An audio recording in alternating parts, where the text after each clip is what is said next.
Nabyabufuzi omututumufu ali ku ludda oluvuganya gavumenti mu ggwanga lyattu erya Uganda era nga yaliko omukulembeze w'ekibiina ekya FDC Kano Dr. Kizza Besigye olunaku olwaleero avuddeyo ne yeetondera eri Ekkereziya Enkatulika wamu ne bannayuganda okutwaliza awamu olw'ebigambo bye yayogera ebisasamaza ku kufa kwa Ssaabasumba ow'essaza ekkulu erya Kampala Dr. Cyprian Kizito Lwanga bwe yayisa ku mukutu gwe ogwa yintaneeti ogwa Twitter.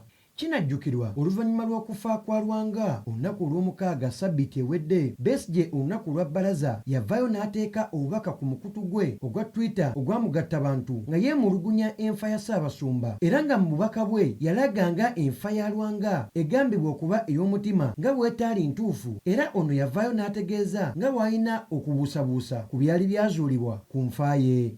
Mu mbeera y'emu Besigye yalaga nga enfa ye weetaali ya bulijjo nga yasaba n'okwekebejja omulambo gwa Ssaabasumba mu ngeri ey'enjawulo era nga olw'okuba azze avumirira gavumenti nga yali atiirira obulamu bwe waaliwo ebitagatta. N'olw'ensonga eno Besigye olunaku olwaleero yeetonze era nga n'ategeeza nga obubaka bwe yajja ku mukutu ogumu bwe bwamubuzaabuza mu ndowooza okutuuka okuwandiika ebyansimatu ebisasamaza n'okukuma omuliro mu bantu n'okuwaayiriza okwawukana ku by'ekkanisa n'abasawo bye baali baazuula ku mukutu gwe ogwa Twitter mu ngeri ey'okwetonda.